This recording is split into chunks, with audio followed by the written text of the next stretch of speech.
Easton Kincaid ait bâti son empire sur la peur. Personne n'osait soutenir son regard plus de 3 secondes. Personne n'osait mettre un pied sur son territoire sans y être invité.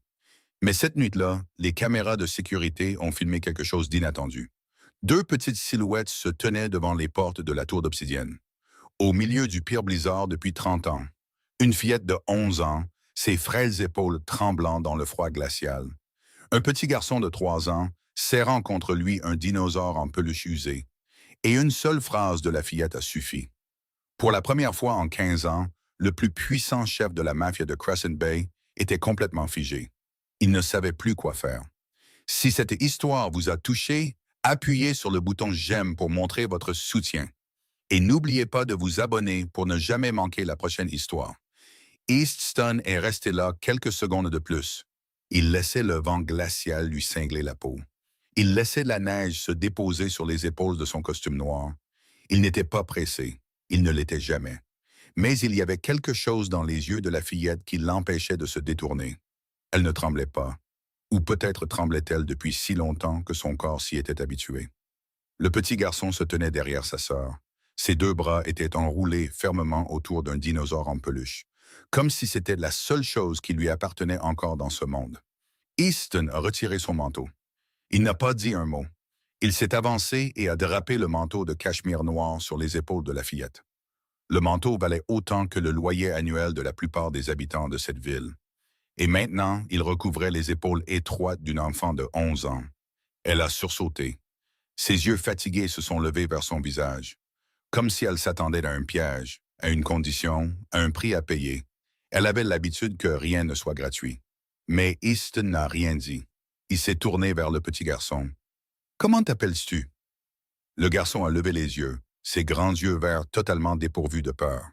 Peut-être était-il encore trop jeune pour comprendre devant qui il se trouvait. Ou peut-être que son innocence était la seule chose restée intacte dans cette nuit de tempête et de ténèbres. « Jesse » a répondu le garçon, sa voix aussi faible qu'un souffle. « Tu as froid, Jesse » Jesse a hoché la tête et a serré le dinosaure encore plus fort. Easton s'est penché et a soulevé le garçon dans ses bras. Le geste est venu si naturellement que lui-même en a été surpris. Jesse n'a pas résisté. Il a simplement posé sa tête contre l'épaule d'Easton et a fermé les yeux, comme si c'était de la chose la plus normale au monde. Le garde, qui se tenait à quelques mètres, avait la bouche bée. Il travaillait pour l'organisation Kincaid depuis 5 ans. Il avait vu Easton donner des ordres. Il l'avait vu garder le silence. Il l'avait vu forcer les hommes les plus têtus à se mettre à genoux. Mais jamais, pas une seule fois, il n'avait vu Easton Kincaid porter un enfant dans ses bras. « Suis-moi » a dit Easton à la fillette, puis il s'est retourné et a marché vers l'ascenseur. Elle laisse rester là une seconde, regardant le dos de l'homme qui portait son petit frère. Puis elle a resserré le manteau autour d'elle et l'a suivi sans dire un mot. Les portes de l'ascenseur se sont refermées, les isolant de la tempête extérieure. Dans l'espace confiné, Easton pouvait sentir la neige fondue, le tissu mouillé, et quelque chose de subtil dans l'air qui ressemblait presque à l'épuisement lui-même. La fillette se tenait près du coin de l'ascenseur, les épaules rentrées. Ses yeux ne quittaient pas Jesse. Elle n'a pas demandé où ils allaient. Elle n'a pas demandé ce qui allait se passer. Elle se tenait juste là, veillant sur son frère, prête à tout. Easton la regardait à travers le reflet des portes de l'ascenseur. 11 ans, mince, fatigué jusqu'à la moelle. Mais ses yeux étaient toujours éveillés, toujours sur leur garde, toujours prêts. Il avait vu beaucoup de choses dans sa vie.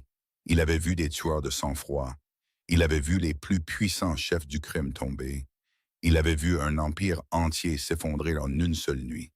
Mais il n'avait jamais vu quelqu'un comme cette petite fille. L'ascenseur s'est arrêté, les portes se sont ouvertes. La salle de conférence est devenue silencieuse d'un seul coup. Zane s'est levé d'un bond, les yeux écarquillés. Reed a arrêté de taper au milieu d'une frappe. Jonah a posé son verre de whisky sur la table avec une lenteur délibérée, comme s'il craignait qu'un mouvement brusque ne brise la réalité qui se trouvait devant lui. Et Brick, l'homme le plus imposant de la pièce, se tenait là comme pétrifié. Car Easton Kincaid, leur patron, portait un enfant de 3 ans dans ses bras, et derrière lui marchait une fillette menue, portant son manteau trop grand. Ses yeux étaient plus vieux que ceux de n'importe qui d'autre dans cette pièce. Libérez le canapé, a dit Easton, sa voix plate et égale.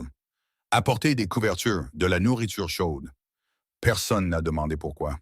Personne n'en avait besoin. Brick a bougé le premier, se dirigeant rapidement vers la pièce voisine. Reed s'est levé et a disparu dans la petite cuisine nichée dans un coin du bureau. Jonah a décroché le téléphone et a appelé quelqu'un en bas. Zane s'est approché d'Easton, sa voix assez basse pour qu'eux seuls puissent l'entendre. Qu'est-ce qui se passe, bon sang? Easton a déposé Jesse sur le canapé. Le petit garçon s'est immédiatement recroquevillé, serrant toujours le dinosaure. Ses yeux se fermaient déjà d'épuisement. Je ne sais pas encore, a répondu Easton, son regard toujours fixé sur la fillette au milieu de la pièce. Mais je le saurai. Il a tiré une chaise basse, l'a placée en face d'elle et s'est assis. Maintenant, ses yeux étaient au même niveau que les siens. Assieds-toi, a-t-il dit. Ce n'était pas un ordre, mais ce n'était pas non plus une demande. La fillette l'a regardé un long moment. Ses yeux marron foncé ont balayé la pièce. Les hommes imposants en costume noir. Les bouteilles d'alcool coûteuses. La lumière tamisée et l'odeur de chêne. Elle évaluait, calculait, décidait si la confiance était possible. Puis elle s'est assise sur la chaise en face de lui. « Comment t'appelles-tu? » a demandé Easton. « Maya, a-t-elle répondu. « Maya Thornton. »« Et lui, c'est Jesse, mon petit frère. »« Quel âge as-tu, Maya? »« 11 ans. » Easton a hoché la tête. Il n'a rien demandé d'autre tout de suite. Il l'a seulement regardé. Il a regardé ses mains serrées sur ses genoux. Il a regardé la façon dont elle jetait des coups d'œil vers le canapé pour s'assurer que Jesse était toujours là. Il a regardé dans des yeux bien trop vieux pour un si jeune visage. « De quelle distance as-tu amené ton frère? » a-t-il demandé. « 14 pâtés de maison, » a répondu Maya, sa voix stable.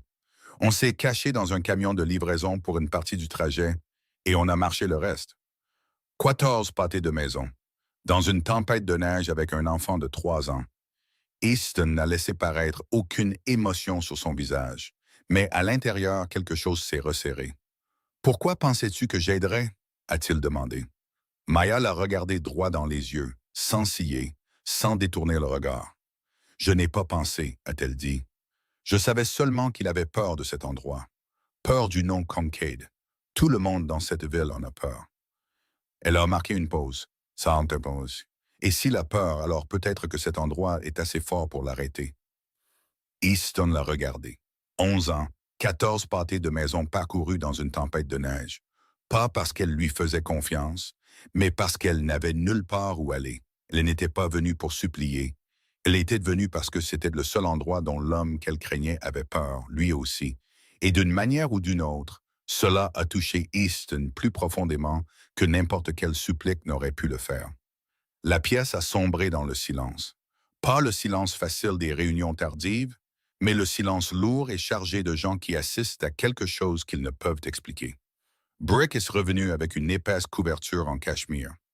Il est resté là une seconde, comme s'il ne savait pas quoi faire de lui-même, puis l'a doucement étendu sur Jesse. Le garçon dormait, ou presque, sa respiration régulière, ses petites mains toujours enroulées autour du dinosaure en peluche. Reed a posé une tasse de chocolat chaud devant Maya, puis s'est reculé sans dire un mot. Jonah se tenait dans un coin de la pièce, un téléphone à la main, mais il n'appelait plus personne. Il se tenait juste là, à regarder, essayant de comprendre ce qui arrivait à son patron. Zane s'est approché d'Easton, sa voix si basse qu'elle était presque un murmure. « Sais-tu qui sont ces enfants? »« Pas encore, » a répondu Easton, ses yeux ne quittant jamais Maya. « Alors pourquoi? »« Parce que je veux savoir. » C'était tout. Zane a compris qu'il ne devait rien demander de plus. Il travaillait avec Easton depuis assez longtemps pour savoir quand le silence était le choix le plus sage. Maya tenait la tasse de chocolat chaud, mais elle ne buvait pas. Elle la gardait seulement dans ses mains, laissant la chaleur s'infiltrer dans ses doigts engourdis par le froid.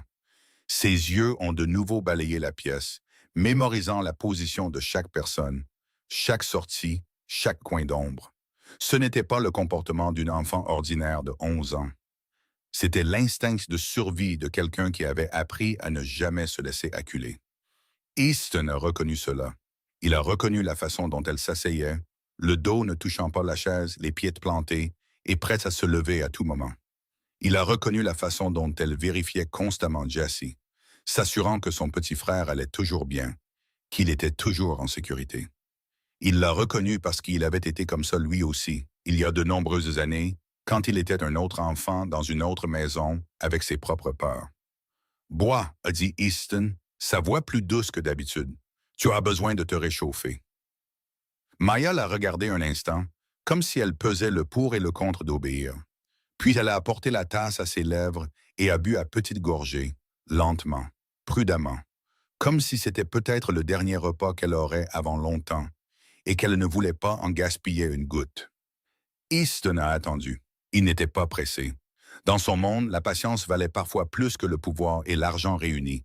Ceux qui se précipitaient mouraient généralement les premiers. Ceux qui savaient attendre survivaient généralement. Quand Maya a posé la tasse, elle a pris une profonde inspiration. Ses petites épaules se sont crispées comme si elle se préparait au combat. « Vous voulez savoir ce qui s'est passé ?» a-t-elle dit. Ce n'était pas une question. Oui. Maya a regardé Jesse sur le canapé. Le petit garçon dormait toujours, son petit visage enfin détendu, ne portant plus l'attention qu'aucun enfant de 3 ans ne devrait jamais porter. Puis elle s'est retournée vers Easton.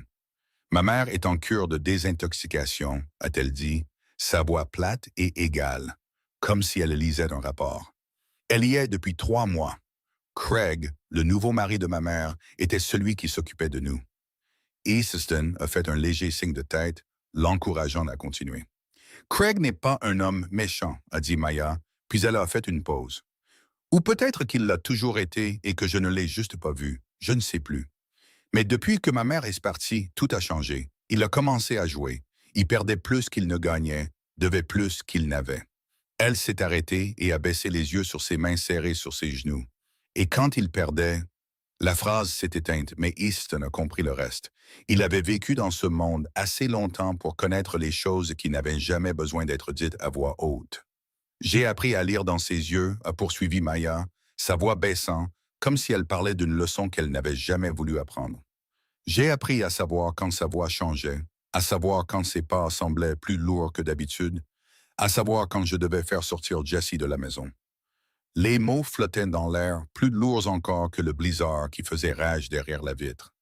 Zane se tenait près de la porte, sa main serrée en un point avant même qu'il ne s'en rende compte.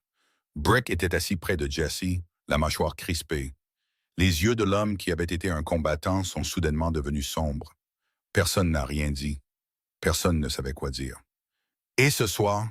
a demandé Easton, sa voix toujours calme, mais quelque chose dans ses yeux avait changé. Maya a pris une inspiration tremblante. « Ce soir, il a perdu gros, vraiment gros. Je l'ai entendu au téléphone avec quelqu'un. Il devait de l'argent, beaucoup d'argent. » Elle a levé les yeux, rencontrant ceux d'Easton s'enseyer. Quand il est rentré, ses yeux étaient différents. Je ne l'avais jamais vu comme ça avant. Et j'ai su avec certitude que ce soir ne serait pas comme les autres nuits. « Qu'as-tu fait? » J'ai attendu qu'il aille dans la salle de bain. J'ai pris le manteau de Jesse, j'ai mis quelques vêtements et de la nourriture dans un sac à dos. Puis nous sommes sortis par la porte de derrière, silencieusement et rapidement. Elle a raconté cela comme si c'était ordinaire. Comme si fuir de chez soi à 10 heures du soir au milieu d'une tempête de neige avec un petit frère de 3 ans était quelque chose qu'elle avait fait si souvent que c'était devenu un instinct. « Pourquoi venir ici ?» a demandé Easton. « Pourquoi pas le poste de police? La maison d'un voisin? Une église? N'importe où ailleurs? » Maya l'a regardé avec des yeux si douloureusement vieux que c'était difficile à supporter. « Que pensez-vous que la police ferait ?» a-t-elle demandé en retour, sans aucune trace de sarcasme. Seulement la vérité nue qu'aucun enfant de 11 ans n'aurait dû connaître. Ils nous ramèneraient à la maison, ils parleraient à Craig. Craig s'excuserait, ferait des promesses, dirait que c'était de la dernière fois. Puis il partirait et nous serions toujours là avec lui. Elle a légèrement incliné la tête. Quant aux voisins, personne ne veut se mêler des affaires de famille des autres. Personne ne veut de problème. Personne ne veut ouvrir la porte à minuit à 2 enfants trempés. Easton n'a pas répondu. Il ne pouvait pas, car il savait qu'elle avait raison. Le monde n'était pas tendre avec les enfants comme Maya. Le monde détournait le regard, fermait la porte, faisait semblant de ne pas voir. « Jesse est trop petit », a continué Maya. Et là, il y a eu la première fissure dans sa voix. Il n'a que 3 ans. Il ne comprend pas les choses que j'ai dû apprendre. Il ne sait pas quand il doit rester silencieux.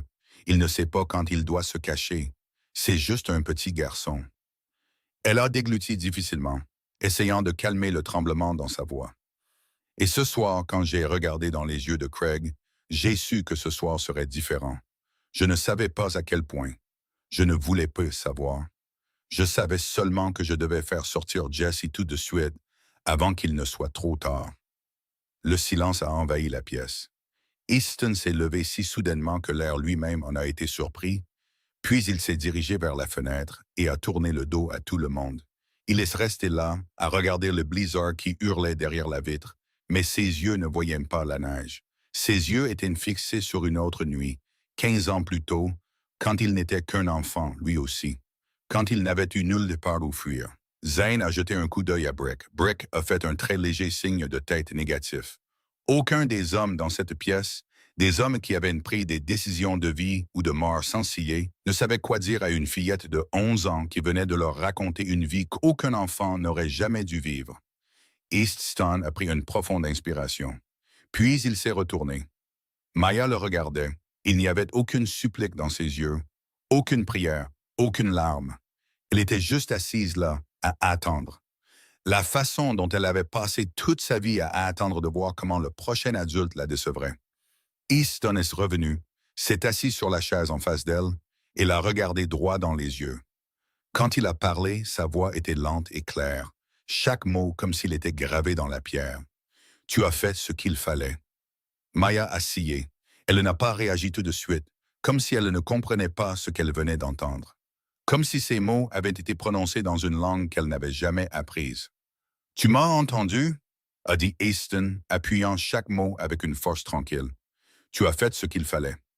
Réaliser le danger, protéger ton frère, faire sortir Jesse, venir ici, tout ça. Tu as fait ce qu'il fallait. » 1 seconde est passée, 2 secondes. Les lèvres de Maya se sont entr'ouvertes, ses petites épaules, restées tendues pendant tant d'heures, tant de jours, tant d'années, ont commencé à trembler. Elle n'a pas pleuré. Peut-être avait-elle oublié comment pleurer il y a longtemps, mais quelque chose dans ses yeux s'est brisé. Un mur invisible, construit de trop de déception et de trop de peur, commençait enfin à se fissurer. « Personne !» a commencé Maya, puis elle s'est arrêtée, déglutissant difficilement, essayant de contrôler le tremblement dans sa voix. « Personne ne m'a jamais dit ça. Jamais. » Easton n'a rien dit de plus. Il n'en avait pas besoin. Il est juste resté assis là, en face d'une fillette de 11 ans qui avait porté bien trop de choses pendant bien trop longtemps.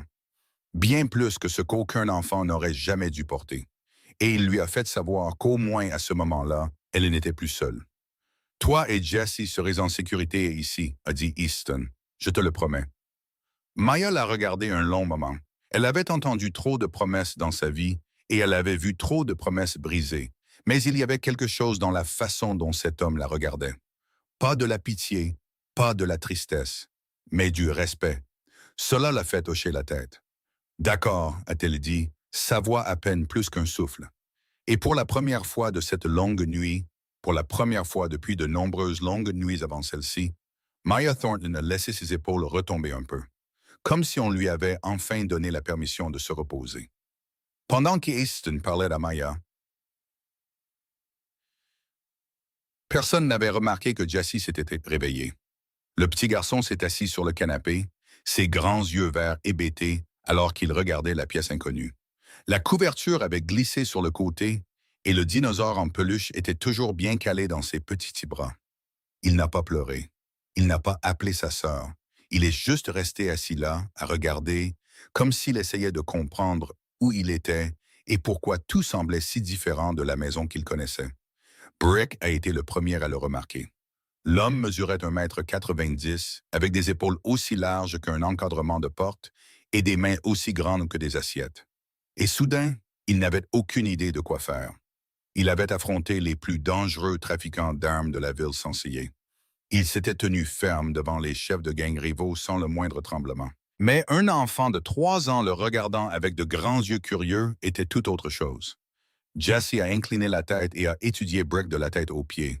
Tu es si grand, a-t-il dit, sa voix pleine de l'étonnement pur que seul un enfant pouvait porter. Brick a scié. Il a regardé Zane comme pour demander de l'aide. Mais Zane a seulement haussé les épaules, le coin de sa bouche se soulevant comme s'il essayait de ne pas rire. Ouais, a répondu Brick, sa voix profonde comme un tambour, sonnant étrangement maladroite. Je suis grand. Jesse a hoché la tête comme si c'était une vérité importante qui devait être confirmée. Puis il a baissé les yeux sur le dinosaure en peluche dans ses mains, a réfléchi un instant et a fait quelque chose que personne n'attendait. Il a levé le dinosaure et l'a offert à Brick. Voici Monsieur Rex, a dit Jesse, son ton solennel, comme s'il présentait quelqu'un de très important. Rex est grand aussi, mais Rex est gentil. Peux-tu tenir Rex pour Jesse? Rex est froid. Tes mains sont grandes. Alors tu garderas Rex plus au chaud. Brick est resté là, figé sur place. Un ancien boxeur, un homme qui avait mis KO des adversaires une fois et demi plus grands que lui sur le ring. Un homme dont le seul nom effrayait encore tout le sud de la ville se tenait maintenant devant un garçon de 3 ans, lui offrant un dinosaure en peluche usée. Il a regardé Easton comme pour demander la permission, ou du secours, ou peut-être les deux. Easton n'a rien dit. Il a seulement fait un très léger signe de tête. Brick a dégluti. Puis, avec plus de soin qu'il n'en avait jamais utilisé pour tenir quoi que ce soit dans sa vie, il a tendu ses 2 mains, larges comme des pelles, et a accepté le dinosaure. Monsieur Rex reposait dans ses paumes, paraissant déchirant de petitesse. « Je garderai Rex au chaud, » a dit Brick, sa voix devenant plus douce, assez douce pour que les hommes dans la pièce doivent se pencher pour l'entendre clairement. Jesse a souri, le sourire éclatant et clair d'un enfant de 3 ans, si plein de lumière que c'était comme si le blizzard à l'extérieur n'existait pas, comme si la longue nuit derrière lui n'avait jamais eu lieu. Et étrangement, ce sourire s'est propagé.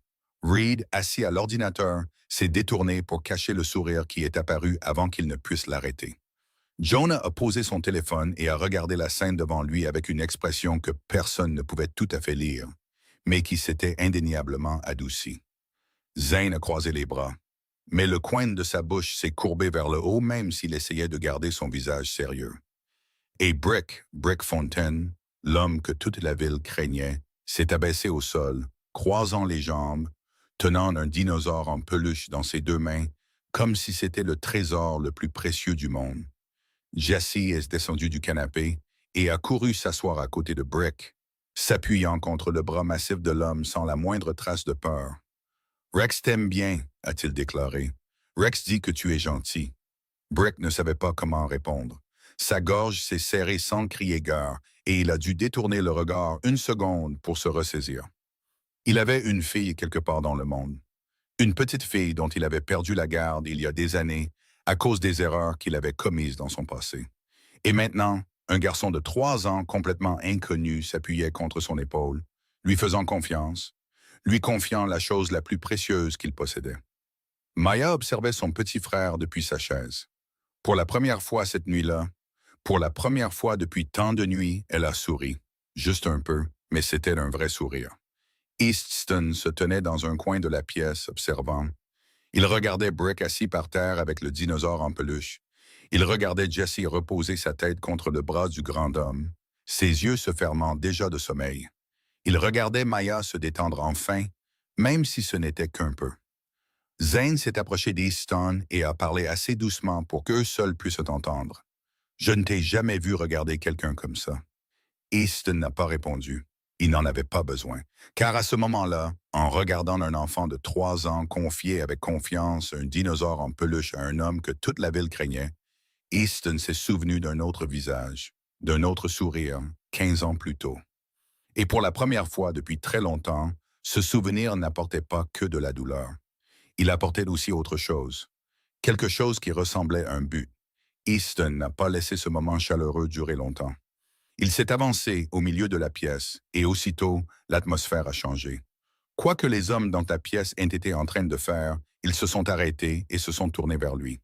C'était l'Easton Kincaid qu'il connaissait.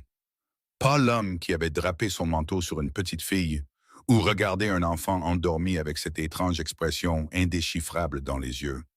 C'était leur patron, celui qui prenait les décisions, celui qui contrôlait tout.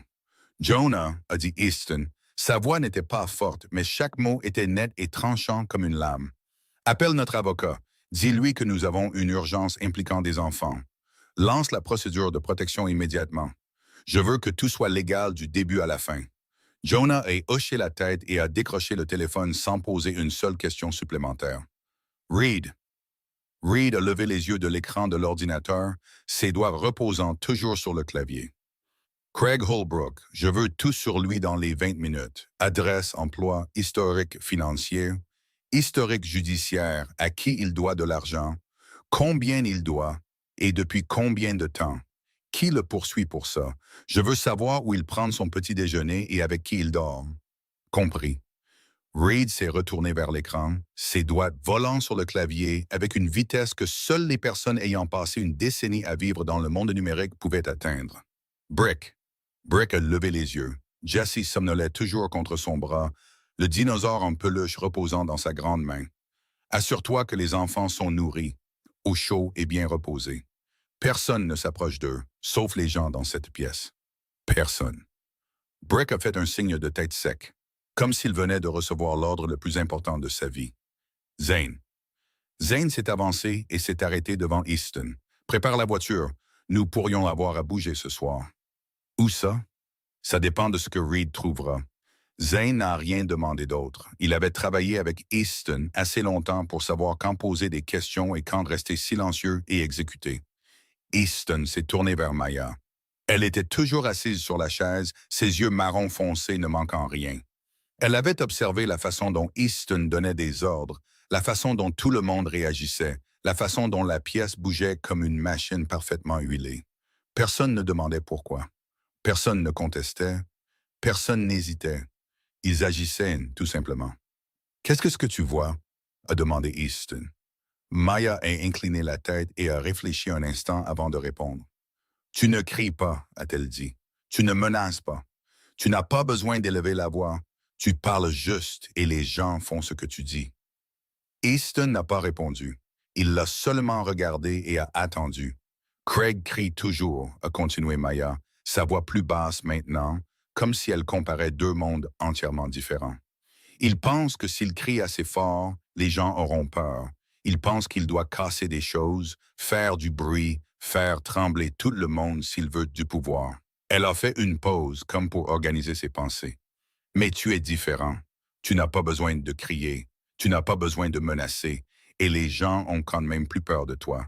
Les gens t'écoutent quand même plus. Pourquoi? Easton l'a regardé un long moment. 11 ans, forcé d'apprendre à lire le langage corporel d'un homme dangereux pour survivre. Et maintenant, elle analysait la différence entre le vrai pouvoir et la violence contrefaite, comme une psychologue chevronnée. Parce que la peur créée par les cris ne dure que le temps des cris, a répondu Easton.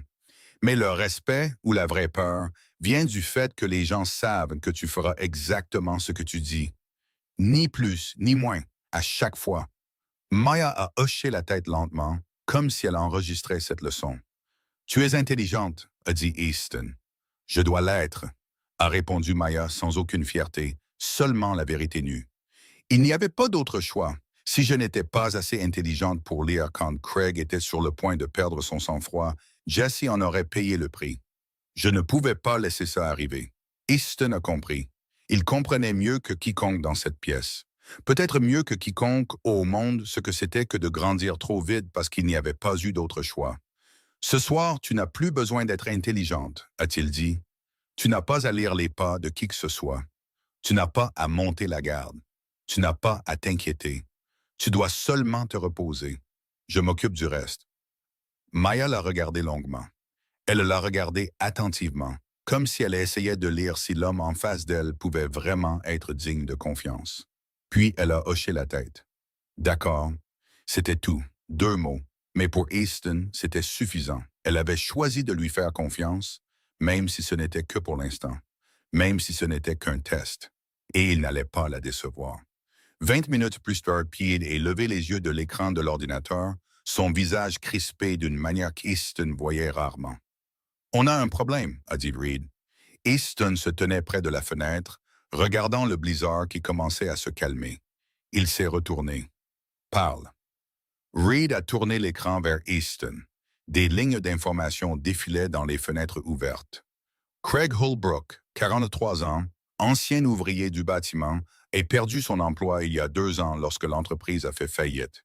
Depuis, pas de travail stable, vivant principalement des allocations de chômage et de l'argent de sa femme avant qu'elle n'entre en cure de désintoxication.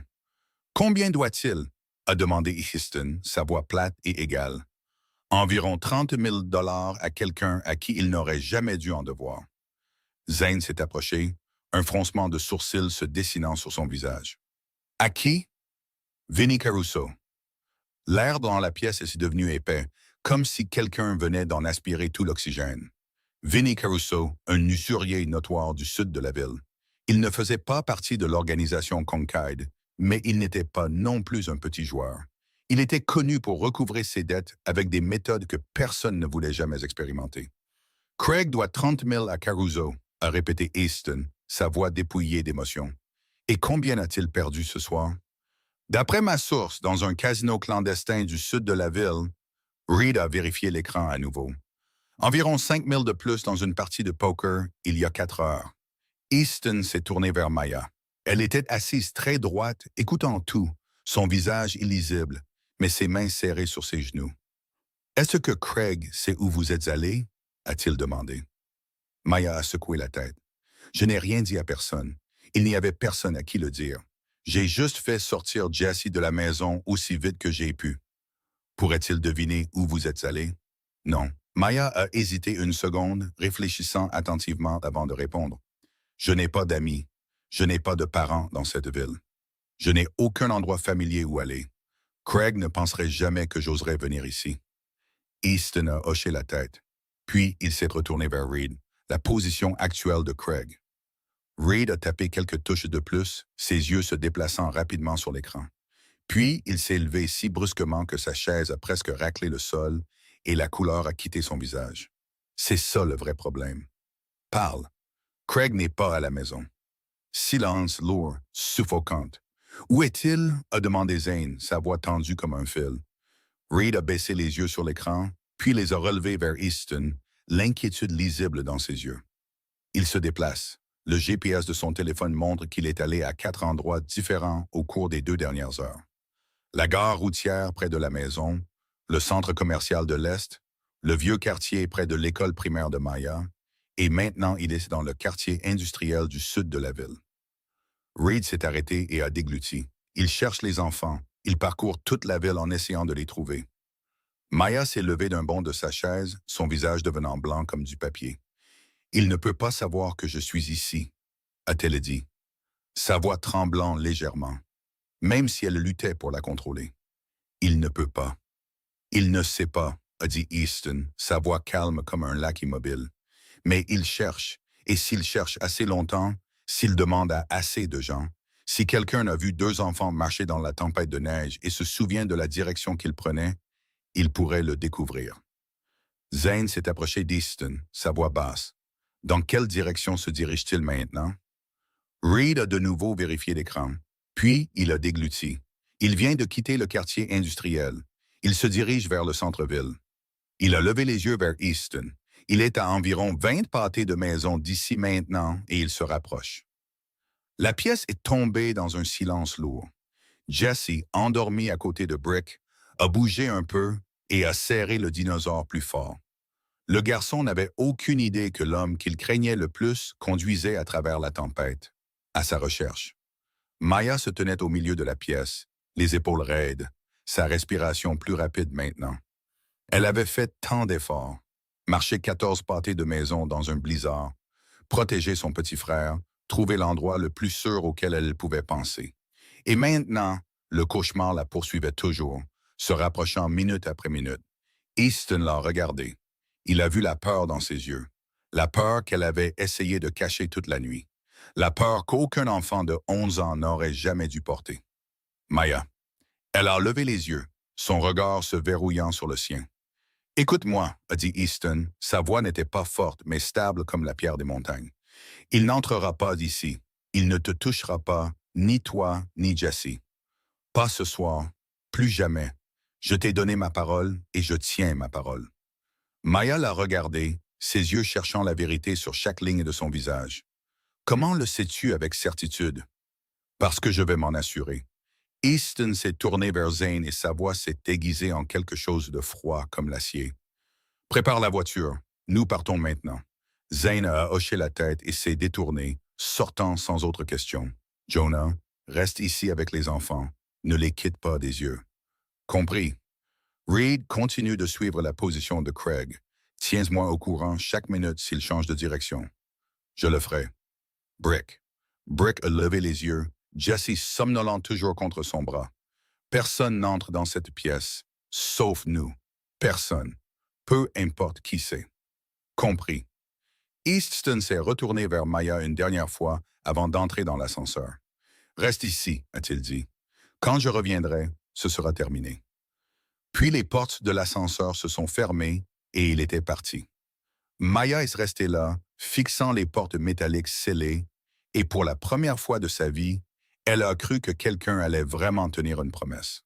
La voiture roulait dans la nuit, traversant des rues vides ensevelies sous la neige blanche. La tempête s'était calmée, mais le vent soufflait encore fort, envoyant des rafales de flocons à travers la faible lueur jaune des lampadaires. Crescent Bay, près de minuit, ressemblait à une ville fantôme. Il n'y avait personne sur les trottoirs, pas une autre voiture sur la route. Seulement le bourdonnement régulier du moteur et le grincement des pneus sur la rue gelée. Zane était au volant, les yeux fixés sur la route, les deux mains serrées sur le volant. À côté de lui, l'un des gardes d'Easton était assis en silence, les mains posées sur ses cuisses, prêt à tout ce qui pourrait arriver. Et sur la banquette arrière, Easton Kincaid regardait par la fenêtre, son visage illisible, mais ses yeux gris et froids calculaient. Le téléphone dans sa poche a vibré. « Reed, où est-il? » a demandé Easton dès qu'il a décroché. Pas de salutation, pas une seconde de perdu. « Arrêté au coin de la 12e rue et de la rue Mill », a répondu Reed à travers le haut-parleur, sa voix tendue. On dirait qu'il est assis dans son camion et qu'il appelle quelqu'un. Qui? Pas sûr, mais il a appelé au moins 5 numéros différents au cours des 30 dernières minutes. Certains sont de vieux voisins. D'autres sont des gens qu'il connaît dans le quartier. On dirait qu'il demande si quelqu'un a vu les enfants. Zane a jeté un coup d'œil dans le rétroviseur, regardant Easton. À quelle distance? À environ 8 pâtés de maisons à l'ouest. Easton a hoché la tête. Continue de le suivre. Dis-moi dès qu'il bouge. Compris. Il a mis fin à l'appel et a remis le téléphone dans sa poche. La voiture a continué de glisser à travers les rues vides, passant devant des bâtiments sombres, des devantures de magasins fermés depuis longtemps. La neige recouvrait tout, transformant la ville en une peinture en noir et blanc, froide, silencieuse et immobile. « Craig Holbrook », a dit Zane enfin, brisant le silence à l'intérieur de la voiture. « Je connais son genre. Il perd de l'argent au jeu, se noie dans l'alcool pour ne pas avoir à réfléchir. Le genre d'homme qui blâme tout le monde sauf lui-même. Le genre qui pense que le monde lui doit quelque chose. » Easton n'a pas répondu. Ses yeux sont restés sur la fenêtre. « Qu'est-ce que tu vas faire de lui? » a demandé Zane. « Parlez. » Zane a de nouveau regardé dans le rétroviseur, un sourcil levé. « Juste parler. Juste parler. » Zane n'a rien demandé de plus. Il avait travaillé avec Easton assez longtemps pour savoir que quand Easton disait « parler », cela ne signifiait pas la même chose que lorsque les gens ordinaires le disaient. Pas besoin de points, pas de menaces bruyantes, juste quelques mots précis avec la bonne voix et les bons yeux. Et Craig Holbrook comprendrait exactement où il se situait dans ce monde. La voiture a tourné dans la 12e rue. Au loin, sous la faible lumière d'un lampadaire, un vieux pick-up était garé sur le bord de la route. La lumière intérieure était toujours allumée, et à travers la vitre embuée, on pouvait voir la silhouette d'un homme assis à l'intérieur, un téléphone pressé contre son oreille, sa bouche bougeant alors qu'il disait quelque chose. « C'est lui », a dit Zane. « Gare-toi à 50 mètres. Éteins les phares. » Zane a fait ce qu'on lui disait. La voiture s'est arrêtée dans l'obscurité, assez loin du camion de Craig pour ne pas attirer l'attention, mais assez près pour observer. Easton a étudié le camion un instant, a étudié la silhouette à l'intérieur qui parlait au téléphone avec une agitation nerveuse. La main qui ne tenait pas le téléphone tapotait contre le volant. Il était inquiet, impatient, en pleine recherche. « Laisse-moi venir avec toi. » Et un homme de plus, a dit Zane. Non, a dit Easton. Il pourrait avoir une arme. Il n'en a pas, a dit Easton, sa voix absolue. Les hommes comme lui n'utilisent pas d'armes. Ils utilisent leurs poings et leurs cris contre des gens plus faibles qu'eux. Ils ne portent pas d'armes à feu ou de couteau parce qu'au fond, ils ont peur. Peur d'affronter quelqu'un qui peut riposter. Il a ouvert la portière de la voiture. Si je ne suis pas de retour dans 10 minutes, venez me chercher. Puis Easton est sorti et a marché dans l'obscurité neigeuse. Le vent froid lui a cinglé la peau comme des milliers de petites aiguilles. La neige s'est déposée sur ses épaules, fondant en traînées humides sur le tissu coûteux, mais Easton ne l'a pas remarqué. Il a marché vers le pick-up, ses pas stables dans la neige, ni pressé, ni hésitant. À l'intérieur du camion, Craig Holbrook parlait toujours au téléphone, ne remarquant pas la silhouette qui se rapprochait à travers la tempête.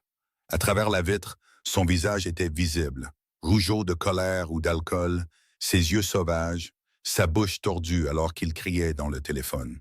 Easton s'est arrêté à quelques pas du camion et a attendu.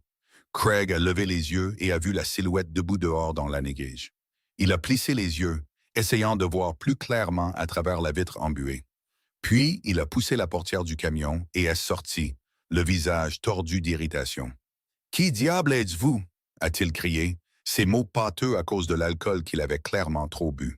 « Qu'est-ce que vous voulez » Easton n'a pas répondu tout de suite. Il est juste resté là, à regarder Craig Holbrook, à regarder le visage rougi, les yeux sauvages, la main tremblante, ne sachant pas si le tremblement venait du froid, de la rage ou de la peur.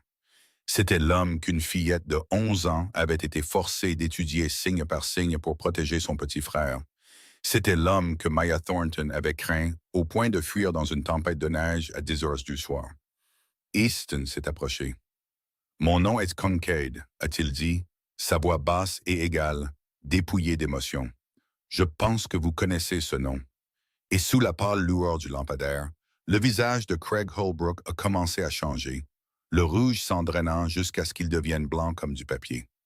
Craig Holbrook se tenait là, au milieu de la tempête de neige, fixant l'homme en face de lui. Il était quelques centimètres plus grand qu'Easton, plus large d'épaules après ses années de travail dans la construction. Mais cette différence de taille ne signifiait absolument rien. Pas ici. Pas avec cet homme. Parce que quiconque avait vécu assez longtemps à Crescent Bay connaissait le nom Kincaid, connaissait la tour d'obsidienne, connaissait les histoires chuchotées dans les bars et les coins de rue sombres sur les gendarmes stupides pour contrarier cette organisation et disparaître sans laisser de traces. « Kincaid » a répété Craig, sa voix tremblant légèrement même s'il essayait de le cacher. « Qu'est-ce que vous me voulez, bon sang? Qu'est-ce que j'ai à voir avec vous? » Easton n'a pas répondu tout de suite. Il est juste resté là, à regarder Craig avec des yeux gris froids comme l'acier, comme s'il l'évaluait, le pesait, décidait du sort d'un homme sans avoir besoin de la permission de personne d'autre. « Je cherche mes enfants », a poursuivi Craig, essayant de retrouver une trace d'agressivité. Ces deux sales gosses se sont enfuis. « Vous savez où ils sont? Avez-vous vu deux enfants dans la rue? » Silence en mute. Le vent a soufflé plus fort, transportant la neige de côté à travers l'espace entre les deux hommes. Craig a rentré les épaules contre le froid, mais Easton se tenait là comme si le temps n'existait pas.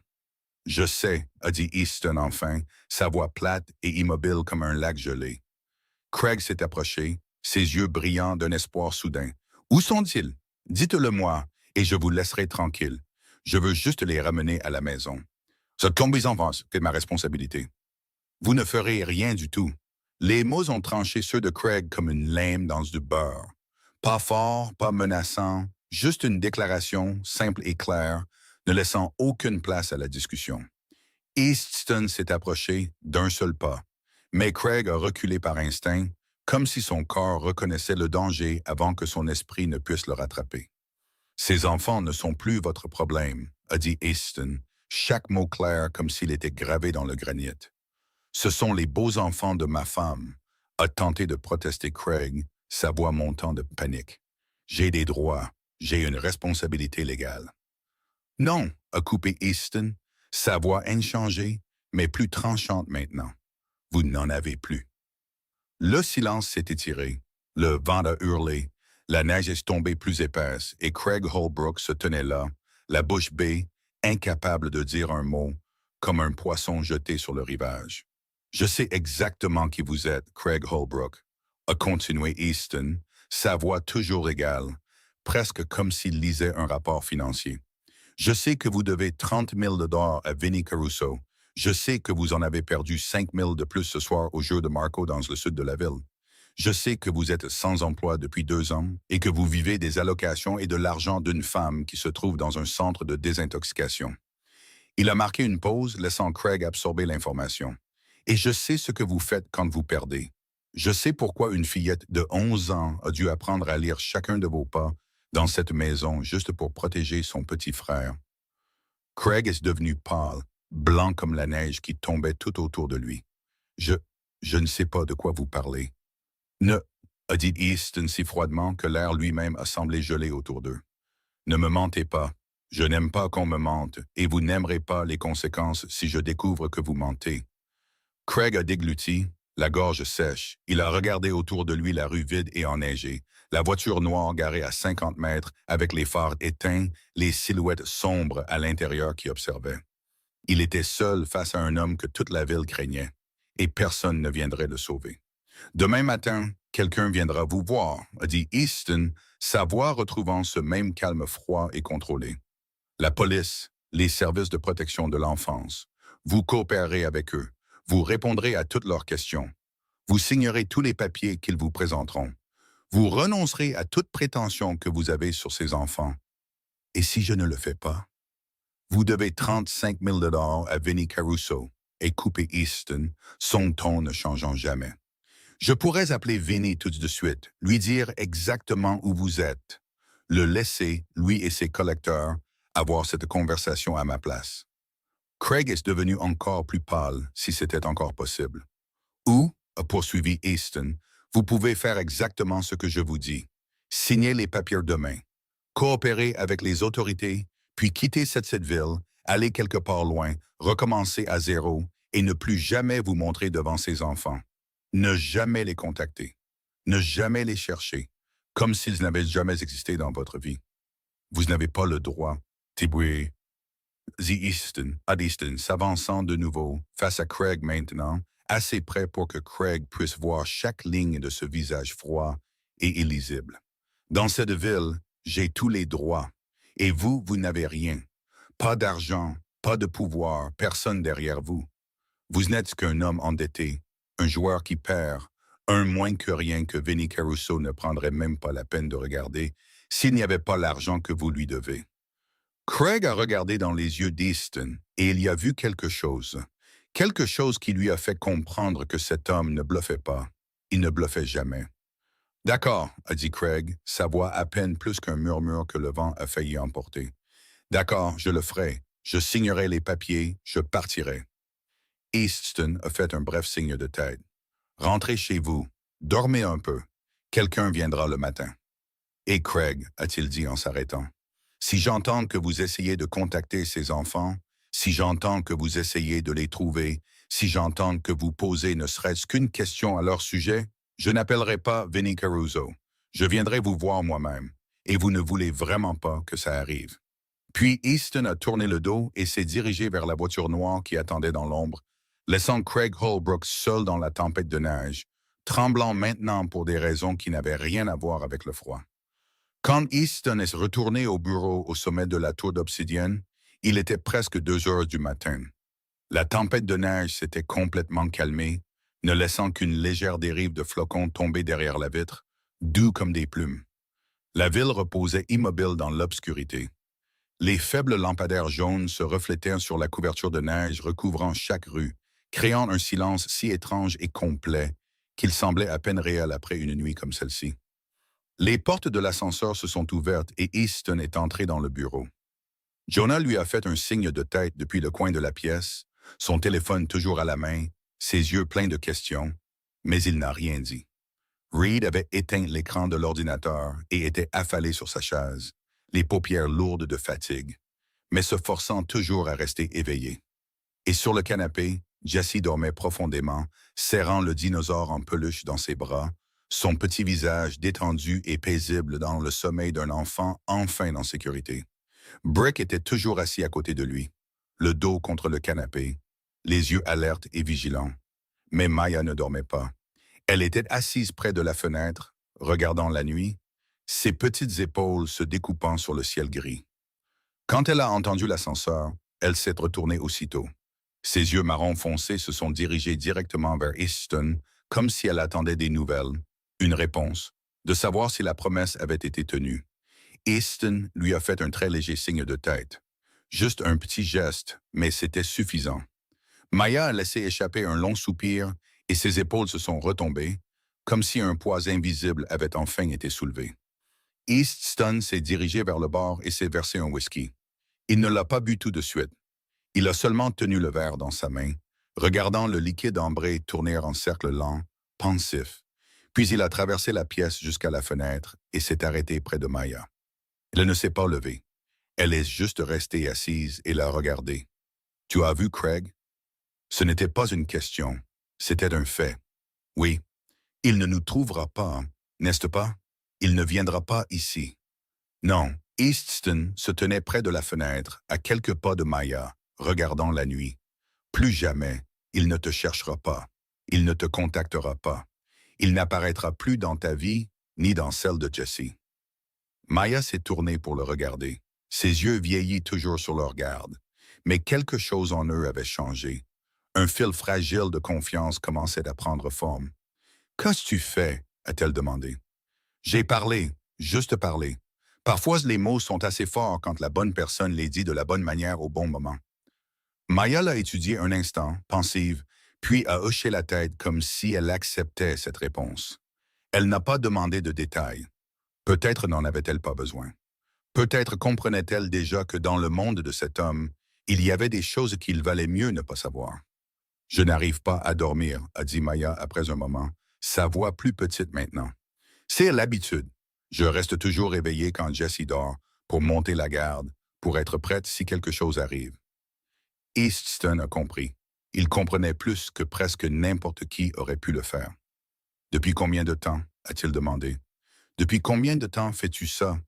Monter la garde, protéger, porter l'inquiétude que les adultes auraient dû porter. » Maya est restée silencieuse un moment, comme si elle comptait à rebours dans son esprit, essayant de se souvenir d'un temps où la vie avait été différente. « Je ne me souviens plus, » a-t-elle dit enfin. « Peut-être depuis que ma mère a commencé à avoir des problèmes. 2 ans, 3 ans, je ne sais pas. J'ai l'impression que c'est toute ma vie. 2 ans, 3 ans, une enfant de 8 ou 9 ans, assumant le rôle d'un adulte, apprenant à lire les humeurs de personnes dangereuses, protégeant son petit frère, alors qu'elle n'était même pas assez grande pour se protéger elle-même. » Easton n'a rien dit. Il est juste resté là, à regarder la neige tomber, laissant le silence s'étirer d'une manière qui ne faisait pas mal. « As-tu une sœur? » La question est venue de manière inattendue. Douce mais assez forte pour l'arrêter. Le verre de whisky à mi-chemin de ses lèvres. Il s'est tourné pour regarder Maya. Elle le regardait aussi. Ses yeux curieux mais pas indiscrets, sans insistance. « J'ai vu la façon dont tu as regardé Jessie, » a expliqué Maya. « Comme si tu regardais quelqu'un d'autre. Comme si tu te souvenais de quelqu'un d'il y a longtemps. » Le silence a continué. Le vent a doucement frôlé les fenêtres, emportant les derniers flocons de la tempête. Easton a porté le whisky à sa bouche et a bu une petite gorgée. La chaleur a glissé dans sa gorge, mais ce n'était pas suffisant pour faire fondre le froid qui vivait plus profondément en lui. « J'en avais une, » a-t-il dit enfin, sa voix plus basse que d'habitude. Maya n'a rien demandé de plus. Elle n'a pas demandé ce qui s'était passé, n'a pas demandé où elle était maintenant, n'a pas demandé pourquoi il disait « j'en avais une » au lieu de « j'en ai une ». Elle a seulement fait un petit signe de tête, comme si elle comprenait qu'il y avait des questions qui ne devaient pas être posées, des blessures qui ne devaient pas être touchées. « Je suis désolée, » a-t-elle dit doucement, et elle le pensait. Easton l'a regardé, et regardé dans ses yeux vieillis dans un si jeune visage, et regardé la compréhension qu'aucun enfant de 11 ans n'aurait jamais dû avoir. « Ne t'excuse pas, » a-t-il dit. « Ce n'est pas ta faute. Rien de tout ça n'est de ta faute. » Ils sont restés là en silence, deux personnes de mondes entièrement différents. Et d'une manière ou d'une autre, se comprenant plus que quiconque dans cette pièce n'aurait jamais pu le faire. Après un moment, Maya a de nouveau parlé, sa voix douce comme un souffle. Pourquoi nous avez-vous aidés? Vous ne nous connaissez pas. Nous ne sommes rien pour vous. Nous ne sommes que deux étrangers devant votre porte dans une tempête de neige. Easton n'a pas répondu tout de suite. Il a regardé la neige tomber, l'obscurité qui commençait à s'éclaircir à l'approche de l'aube, les souvenirs qu'il avait essayé d'enterrer pendant 15 ans. Il y a des erreurs que tu ne peux pas réparer, a-t-il dit enfin, sa voix basse et égale, presque un murmure. Des choses qui sont perdues et ne peuvent pas être ramenées. Mais parfois, tu peux faire quelque chose pour empêcher que ça ne se reproduise, pour que cette fois-ci soit différente. Maya l'a regardé et elle a compris. Pas tout, mais assez. Ou assez pour comprendre que cet homme portait une vieille blessure. Mais j'ai un vieux chagrin qui n'avait jamais guéri. Et d'une manière ou d'une autre, ce soir, elle et Jessie avaient touché cette blessure. Quel âge avait-elle? A demandé doucement Maya. Ta sœur. 8 ans, a répondu Easton, et sa voix s'est tendue un instant malgré lui, quand je n'ai pas pu la protéger. Maya n'a rien dit de plus. Elle est juste restée là, à côté de l'homme que toute la ville craignait. Et pour la première fois, elle a vu la vraie personne sous la surface froide et gelée. Je pense qu'elle aurait été contente, a dit Maya après un long moment. Contente de quoi? Que vous nous ayez aidés. Maya a regardé Jessie, dormant paisiblement sur le canapé. Que vous ayez ouvert la porte quand personne d'autre ne l'aurait fait. Que vous ayez tenu votre promesse. Easton n'a pas répondu. Il ne pouvait pas. Quelque chose s'est coincé dans sa gorge. Quelque chose de chaud se propageant dans sa poitrine. Quelque chose qu'il avait oublié il y a très longtemps. Va dormir, a-t-il dit, sa voix plus douce que d'habitude. Ce soir, tu n'as plus besoin de monter la garde. Je m'en occupe. Maya l'a regardé un long moment, puis elle a hoché la tête. Merci, a-t-elle dit, et elle s'est dirigée vers le canapé, s'est allongée à côté de Jessie et a pris la main de son petit frère. Easton est resté là, à regarder les deux enfants blottis l'un contre l'autre, se reposant enfin en sécurité. Et pour la première fois en 15 ans, il a senti qu'il avait fait une chose juste. Easton s'est assis dans le fauteuil près de la fenêtre, le verre de whisky toujours à la main, et a regardé les deux enfants qui dormaient sur le canapé. Maya s'était blottie à côté de Jessie, ses mains toujours enroulées autour de celles de son petit frère, même dans son sommeil, comme si l'instinct de protection s'était si profondément ancré en elle qu'elle ne pouvait pas lâcher prise, pas même une seconde. La pièce était silencieuse. Brick s'était assoupi au bout du canapé, le dinosaure en peluche reposant toujours sur ses genoux.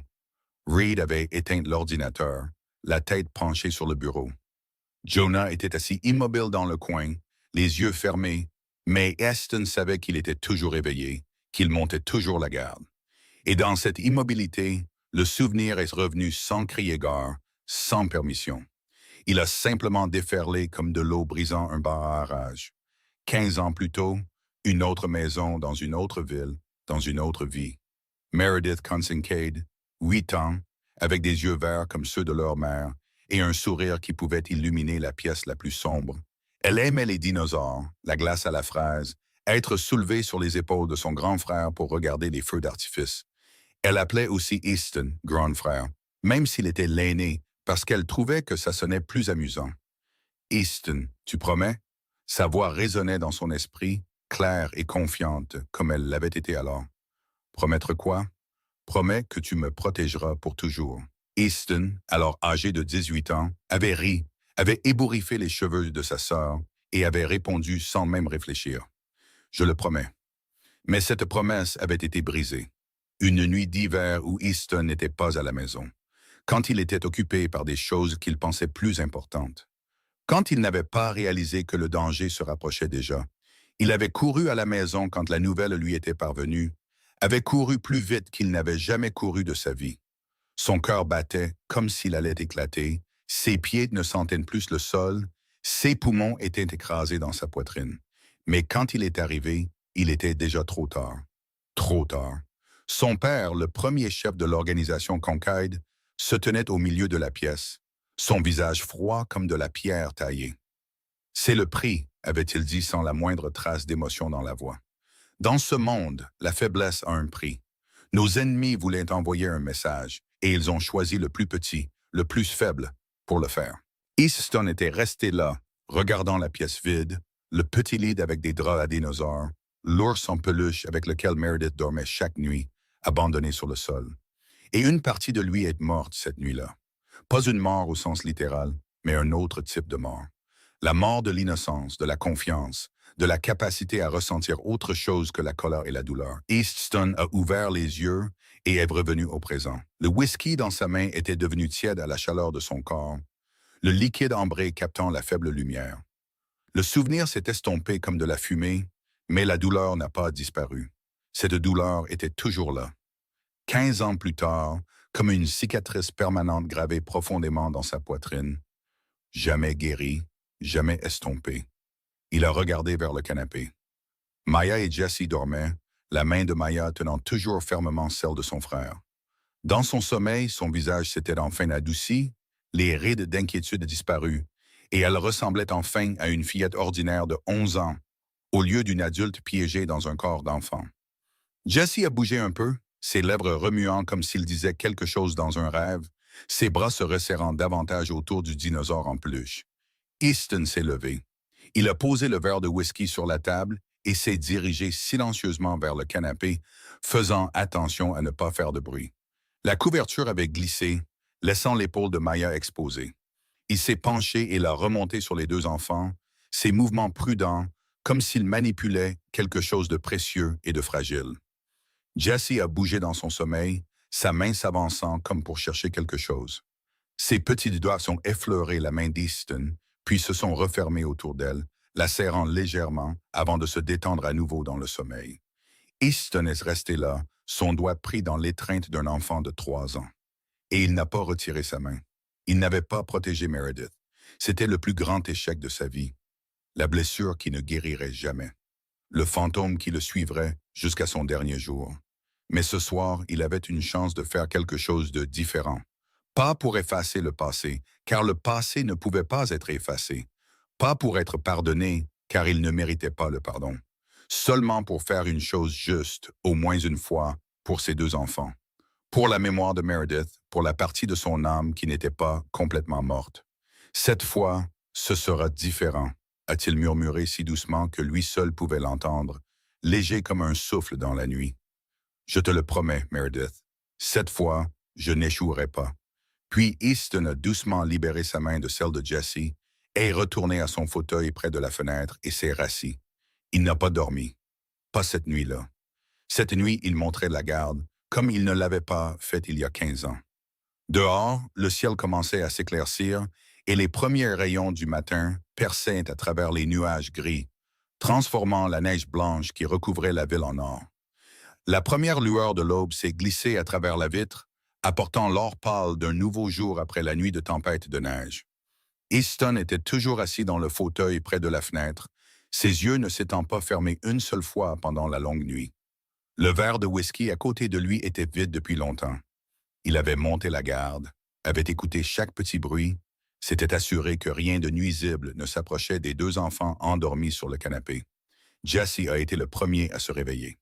Il s'est assis sur le canapé et s'est frotté les yeux avec une petite main, ses yeux verts hébétés alors qu'il regardait la pièce, comme pour se souvenir où il était. Le dinosaure en peluche était toujours dans ses bras, serré si fort toute la nuit qu'il s'était légèrement tordu. Quand il a vu Brick toujours assis près du canapé, le visage de Jessie s'est illuminé d'un sourire radieux. « Tu as tenu Rex toute la nuit », s'est-il exclamé, sa voix éclatant de joie. Brick s'est réveillé en sursaut, ne semblant pas avoir réalisé qu'il s'était assoupi assis. Il a baissé les yeux sur sa main, où le dinosaure en peluche reposait toujours dans sa paume, large comme une assiette. « Ouais », a répondu Brick, sa voix rauque de sommeil. « Je l'ai tenu. » Est-ce que Rex a bien dormi? Est-ce que Rex a rêvé qu'il volait jusqu'à la lune?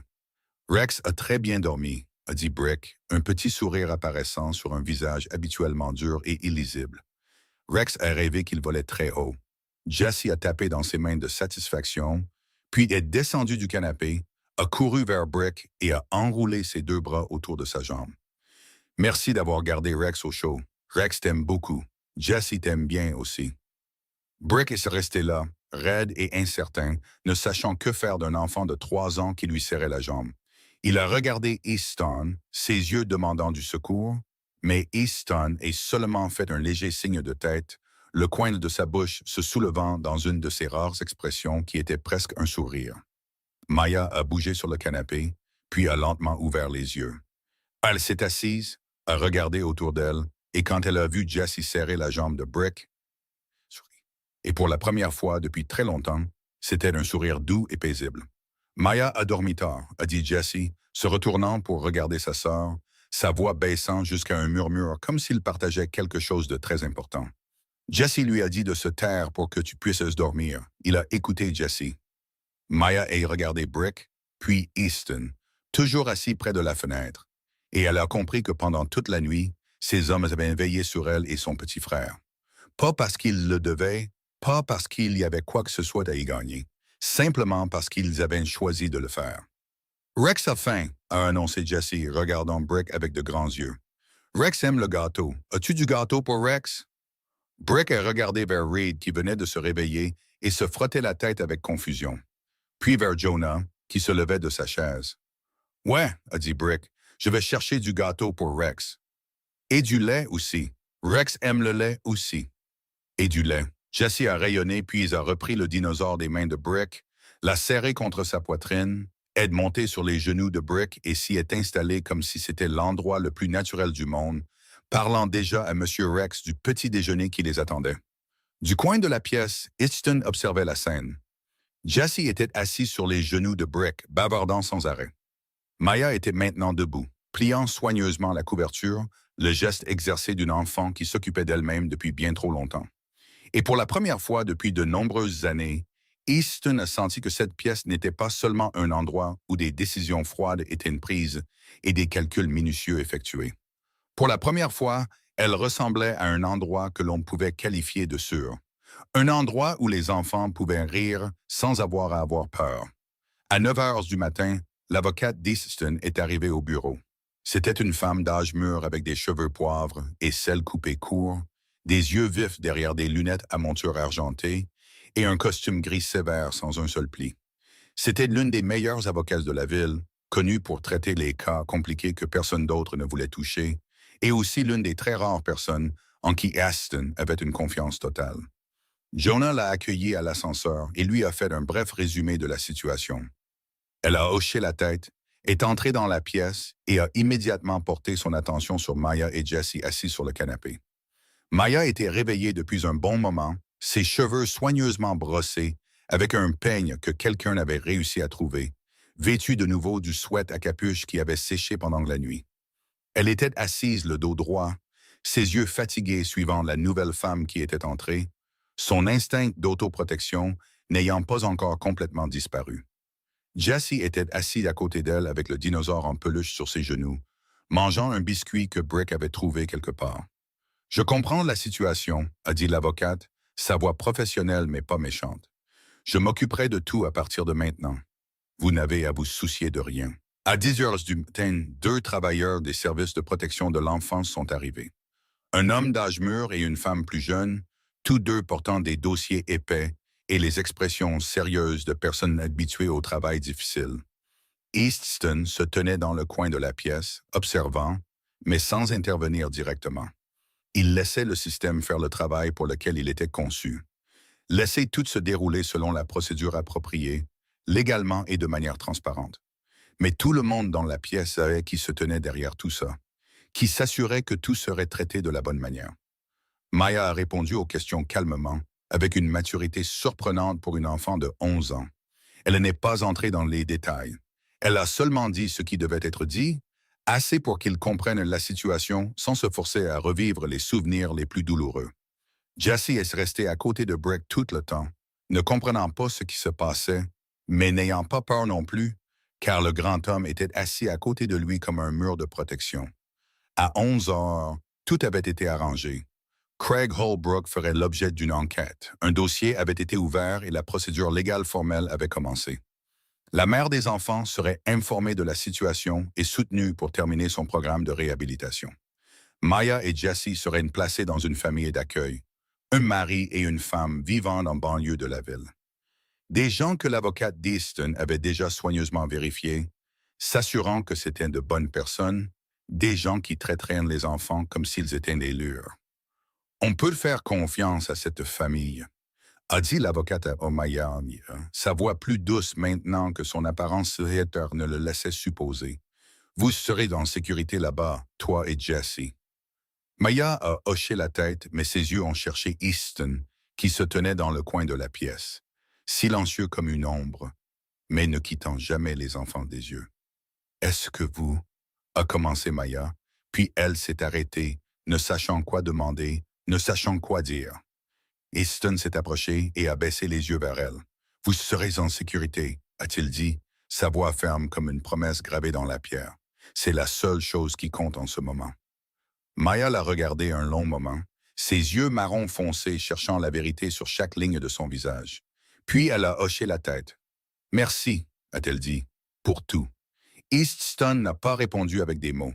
Il a seulement fait un très léger signe de tête, mais quelque chose dans ses yeux s'est adouci, juste un instant, assez longtemps pour que Maya le voie et comprenne. La voiture est venue chercher les enfants à midi. La pièce est devenue silencieuse d'une manière différente maintenant. Pas le silence facile de la nuit précédente, mais le silence lourd de gens qui savaient que le moment de la séparation était venu. Jesse ne comprenait pas ce qui se passait. Il savait seulement que quelqu'un était venu les chercher, que lui et Maya devraient partir, que cette pièce chaleureuse ne serait plus l'endroit où ils resteraient. Il se tenait à côté de Brick, une petite main agrippant la jambe du pantalon du grand homme, ses yeux verts se remplissant déjà de larmes. « Je ne veux pas partir, a dit Jesse, sa voix tremblante. Je veux rester avec toi. Monsieur Rex veut rester avec toi aussi. » Brick s'est agenouillé pour être au niveau des yeux du garçon. Et pour la première fois de sa vie, l'homme qui avait été un boxeur, l'homme que toute la ville craignait, ne savait pas quoi faire avec les yeux confiants qui le regardaient. Des yeux qui ne voulaient pas partir. « Tu dois y aller, a dit Brick, sa voix si douce que même lui en a semblé surpris. Il y a de bonnes personnes qui vont s'occuper de toi et de Maya. Vous aurez une nouvelle maison, votre propre chambre, un lit chaud. Mais et toi, Rex va te manquer. » Brick a regardé le dinosaure en peluche dans les mains de Jesse, le dinosaure qu'il avait tenu toute la nuit. Puis il a souri, un de ces rares sourires que personne dans la pièce n'avait jamais vu auparavant. « Rex doit rester avec toi, a-t-il dit. Rex serait triste sans toi. Et moi, Rex me manquera tous les jours. Promis. » Jesse a baissé les yeux sur M. Rex, puis les a relevés vers Brick, ses yeux toujours humides, mais plus aussi pleins de chagrin. « Tu promets que tu n'oublieras pas Rex? »« Je le promets. » Jesse a jeté ses bras autour du cou de Brick, ses petites mains se refermant fermement autour du cou de l'homme immense, s'accrochant comme s'il ne voulait jamais lâcher prise. Et Brick Fontaine, l'homme qui pouvait mettre n'importe qui KO d'un seul coup de poing, est resté là, figé, n'osant pas bouger, clignant des yeux trop vite pour cacher quelque chose qui montait en lui et qu'il ne voulait que personne ne voie. « Merci, a murmuré Jesse à l'oreille de Brick. Tu es mon préféré. » Puis le petit garçon a lâché prise et a couru vers Maya, agrippant fermement la main de sa sœur. Maya se tenait au milieu de la pièce, son sac à dos sur une épaule, son sweat à capuche lavé et séché pendant la nuit. Elle paraissait petite parmi les grands hommes en costume noir, mais elle n'était pas faible. Elle n'avait jamais été faible. Elle s'est approchée et s'est arrêtée devant Easton. Il se tenait là, silencieux comme toujours, ses yeux gris baissés vers les siens. « Vous avez tenu votre promesse, a dit Maya. J'ai dit que je le ferais. Je sais. » Elle a marqué une pause des femmes. « Mais peu de gens tiennent leurs promesses. Pas à moi. Pas à Jesse. Vous êtes le premier. » Easton n'a pas répondu. Il l'a seulement regardé et a attendu. Maya a fouillé dans la poche de son sweat à capuche et en a sorti une feuille de papier pliée en 4, légèrement froissée. « Jesse a dessiné ça la nuit dernière, a-t-elle dit. Quand il s'est réveillé et n'arrivait plus à s'endormir, elle a demandé du papier et des crayons à Brick. Elle a tendu le papier à Easton. Il l'a pris et l'a déplié. C'était un dessin griffonné au crayon, du genre que seul un enfant de 3 ans peut faire. Un enfant qui ne sait pas encore tenir un crayon fermement. Une maison avec un toit rouge de travers. Un soleil si grand qu'il occupait la moitié du ciel avec un visage souriant. Deux petites personnes debout côte à côte, probablement Maya et Jessie. Et à côté d'eux, une silhouette beaucoup plus grande vêtue de noir avec un trait sur le visage qui était probablement censé être une cicatrice. Jessie a dit, « C'est la nouvelle maison », a dit Maya. Je lui ai demandé qui il avait dessiné et il a dit que c'était l'homme gentil, celui qui nous a ouvert la porte. Easton a regardé le dessin. Ce n'était que de petites lignes grossières sans forme claire, des couleurs dépassant les bords, un soleil trop grand pour le ciel et une maison penchée. Mais à ses yeux, c'était plus beau que n'importe quelle œuvre d'art qu'il ait jamais vue. « Je veux que vous le gardiez, » a dit Maya, « pour que vous vous souveniez. » Easton a levé les yeux vers elle. « Me souvenir de quoi? »« Que vous avez fait ce qu'il fallait, » a dit Maya. « Que vous avez ouvert la porte quand personne d'autre ne l'aurait fait. Que cette nuit-là, vous avez choisi d'aider deux étrangers au lieu de détourner le regard. » Silence. La pièce était si calme que le son de la respiration de chacun semblait fort. Easton tenait le dessin dans sa main avec précaution, comme s'il était en cristal et pouvait se briser à tout moment. « Merci, » a-t-il dit, sa voix plus basse que d'habitude, un peu rauque. Maya a hoché la tête.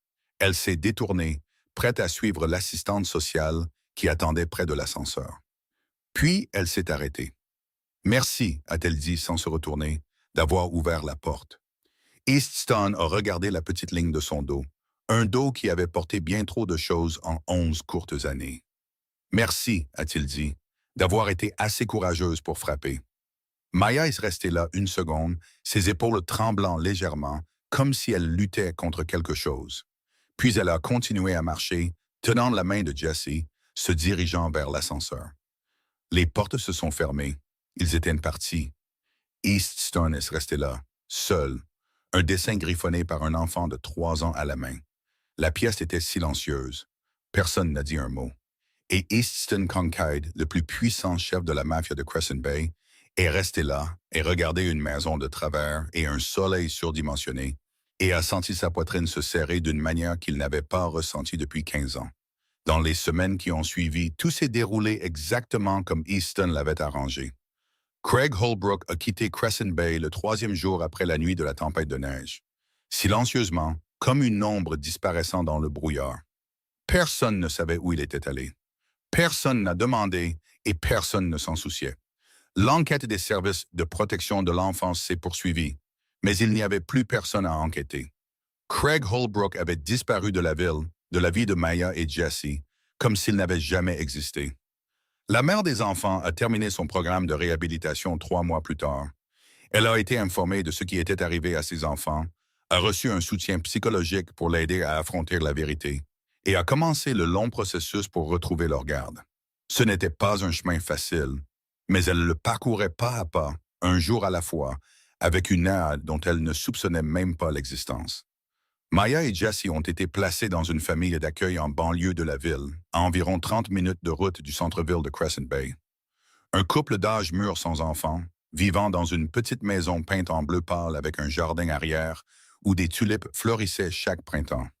Ils avaient été soigneusement sélectionnés, recommandés par l'avocate de l'organisation Kincaid, et dès le premier jour, ils ont traité les enfants comme s'ils étaient les leurs.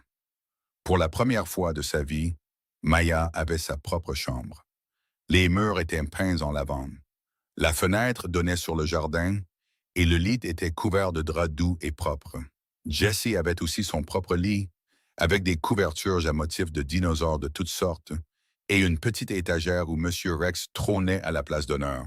Et chaque mois, une enveloppe sans nom arrivait chez la famille d'accueil. De l'argent pour les frais de scolarité de Maya, de l'argent pour les livres et les vêtements, de l'argent pour les visites chez le médecin et les vaccins, de l'argent pour tout ce dont les enfants avaient besoin et que la famille d'accueil n'aurait peut-être pas pu se permettre seule. Pas de nom d'expéditeur, pas d'adresse de retour, seulement de l'argent liquide et une petite note dactylographiée qui disait « Pour Maya et Jessie ». Les parents d'accueil ne savaient pas d'où venaient les enveloppes. Ils ont demandé au service de protection de l'enfance, mais personne n'avait de réponse. Ils ont envisagé d'aller à la police, mais ont finalement décidé de ne pas le faire. Quelqu'un se souciait de ses deux enfants. Quelqu'un avait à la fois les moyens et la gentillesse d'aider. Et peut-être que c'était suffisant. Peut-être qu'ils n'avaient pas besoin de la réponse. Et dans le bureau au sommet de la tour d'obsidienne, parmi les bouteilles d'alcool coûteuses et les décisions valant des millions de dollars, il y avait un dessin griffonné par un enfant de 3 ans, soigneusement encadré. Il n'était pas accroché au mur. Easton Kincaid n'était pas le genre d'homme à accrocher des tableaux dans son bureau.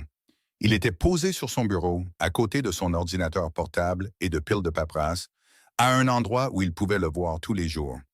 Une petite maison de travers, un soleil surdimensionné avec un visage souriant, deux petits-enfants et une silhouette en noir à leur côté. Personne dans l'organisation n'a posé de questions sur ce dessin. Personne n'a osé. Mais tout le monde savait que depuis la nuit de la tempête de neige, quelque chose avait changé. Easton Kincaid était toujours Easton Kincaid. Toujours froid, toujours dangereux, toujours impitoyable envers quiconque assez stupide pour se dresser contre lui. Il dirigeait toujours son empire d'une main de fer, faisait toujours trembler ses ennemis au son du nom Kincaid. Mais il y avait une nouvelle règle maintenant, une règle que personne ne prononçait jamais à voix haute, mais que tout le monde comprenait. Une règle gravée profondément dans les fondations de l'organisation elle-même. L'organisation Kincaid ne touchait jamais aux enfants ou aux femmes, jamais, en aucune circonstance. C'était la ligne que personne n'était jamais autorisé à franchir. 3 mois plus tard, un après-midi de printemps, alors que la neige avait fondu depuis longtemps et que le soleil commençait à se réchauffer, que les branches nues avaient été éclatées en tendres bourgeons verts et que l'air portait le léger parfum des fleurs fraîches. Un petit parc à la périphérie de Crescent Bay, où les enfants couraient sur l'herbe verte et luxuriante, où les balançoires grinçaient doucement dans la brise légère, où les rires flottaient dans l'air comme des notes de musique claires et vives. Maya et Jessie jouaient sur l'herbe. Jessie courait, riant avec M. Rex levé haut dans sa main comme s'il volait. Il n'était plus silencieux, pas comme avant. Son rire résonnait naturellement maintenant, sans contrainte et sans peur. Le rire d'un garçon ordinaire de 3 ans profitant d'un après-midi de printemps. « Maya, regarde! Rex peut vraiment voler maintenant! Rex vole si haut! » Jessie tenait le dinosaure en l'air et courait en cercle sur l'herbe comme un avion, faisant un bourdonnement avec sa bouche comme un moteur. Maya était assise sur un banc voisin, regardant son petit frère avec un sourire aux lèvres. Pour la première fois depuis très longtemps, elle ressemblait à une fillette ordinaire de 11 ans. Ses épaules n'étaient plus voûtées. Ses yeux ne balayaient plus le monde autour d'elle avec une vigilance constante. Le sourire sur ses lèvres n'était plus tendu ou prudent. Elle était simplement assise là, sous la chaude lumière du soleil, regardant son frère jouer et s'autorisant à profiter d'une paix dont elle n'avait jamais osé rêver pendant toutes ces années. À 50 mètres de là, une voiture noire était garée le long du trottoir, silencieuse et discrète, à peine visible pour quiconque passait. À l'intérieur de la voiture, Easton Kincaid était assis sur la banquette arrière, regardant par la fenêtre.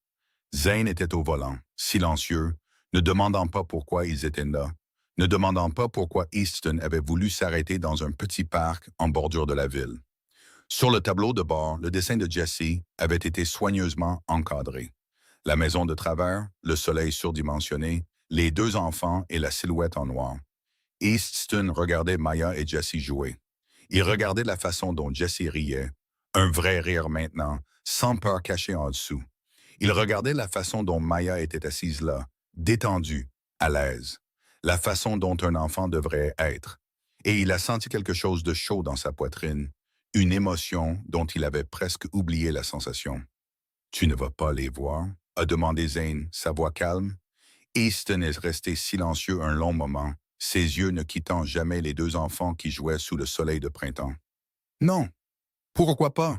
Tu as fait tout ça pour eux. » Easton a regardé le dessin sur le tableau de bord, a regardé la maison de travers et le soleil souriant, a regardé les deux petites silhouettes et la silhouette en noir à leur côté. « Ils n'ont pas besoin de savoir qui je suis, a-t-il dit, sa voix basse et égale. Ils n'ont pas besoin de savoir ce que je fais, comment je vis, à quoi ressemble mon monde. Ils ont seulement besoin d'être en sécurité. Ils ont seulement besoin de la chance de vivre comme des enfants ordinaires. Il a tapoté légèrement sur le tableau de bord, signalant à Zane de démarrer la voiture. C'est suffisant. La voiture s'est éloignée lentement du parc. Maya a soudainement levé les yeux, comme si elle avait senti quelque chose. Elle s'est tournée vers la route où la voiture noire avait été garée, mais il n'y avait plus qu'un espace vide. La voiture était déjà partie. Maya a continué à regarder un instant, ses yeux marron foncé posés sur cet espace vide, comme si elle cherchait quelque chose, comme si elle pouvait encore sentir la présence de quelqu'un qu'elle ne pouvait plus voir. Puis elle a souri, un petit sourire tranquille, comme si elle savait quelque chose qu'elle n'avait pas besoin de dire à voix haute. Dans son cœur, une promesse silencieuse était gravée profondément. Un jour, quand elle serait plus grande, quand elle aurait grandi, quand elle pourrait se tenir fermement sur ses propres jambes dans ce monde, elle retrouverait cet homme. Pas pour demander quoi que ce soit, pas pour supplier ou dépendre de lui, seulement pour dire merci, face à face, de sa propre voix, pour qu'il sache qu'elle se souvenait, qu'elle n'oublierait jamais la nuit de la tempête de neige, la porte qui s'était ouverte et l'homme qui avait choisi d'aider quand personne d'autre ne l'avait fait. Maya s'est retournée vers Jessie. Son petit frère courait vers elle maintenant. Monsieur Rex à la main, un sourire radieux sur le visage. Maya, Rex veut de la glace. Rex dit que la fraise est la meilleure. Maya a ri et s'est levée du banc. D'accord, allons chercher de la glace pour Rex. Elle a pris la main de son frère et a marché avec lui sur le chemin qui brillait sous le soleil de printemps. Et ailleurs dans la ville, une voiture noire se déplaçait silencieusement dans les rues. Et à l'intérieur, un homme regardait le dessin griffonné sur le tableau de bord. Il ne souriait pas. Il n'était pas le genre d'homme à sourire souvent. Mais quelque chose dans ses yeux s'était adouci. Quelque chose de chaud était là. Quelque chose qui ressemblait presque à la paix. On dit que l'obscurité et la lumière ne peuvent pas coexister. Mais ils ont tort. Parfois, il faut la force de l'obscurité pour empêcher la lumière de s'éteindre. Easton Kincaid règne toujours depuis l'ombre, mais il porte maintenant un morceau de soleil avec lui. Le dessin d'un enfant d'une maison où personne n'a à avoir peur. Une porte a été ouverte. Une blessure a commencé à guérir. Et 2 enfants ont reçu un avenir. Ce n'était pas un conte de fées avec un prince ou de la magie, mais c'était une histoire vraie de courage, de rédemption, et de l'homme qui a choisi d'aider quand le reste du monde détournait le regard. N'oubliez pas d'aimer la vidéo et de vous abonner pour soutenir la chaîne. Partagez cette vidéo avec quelqu'un qui a besoin de se rappeler qu'il y a toujours des portes qui attendent de s'ouvrir pour ceux qui ont le courage de frapper.